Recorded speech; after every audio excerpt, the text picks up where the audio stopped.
Bilang chef, ano yung mabibigay mo sa amin na tips kung nagda-diet?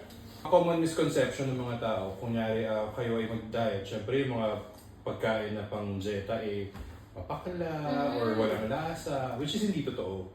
Halimbawa, kung snack or dessert, they Okay. can use Ang daming alternative. Ang daming alternative na natural, like stevia. Kung gusto natin maging malasa yung pagkain, we can add spices Yes. na walang calorie masyado. Ayan, meron tayong mga natural. Actually, nasa gastroscience yan. Kung paano mo papalabasin yung alat, kung paano mo papalabasin yung tamis, without adding mga extenders or yung kung ano-anong additive, yung umami, which is panibagong area sa dila natin na nagpuproduce ng linamnam na tinatawag natin, which is yun yung umami.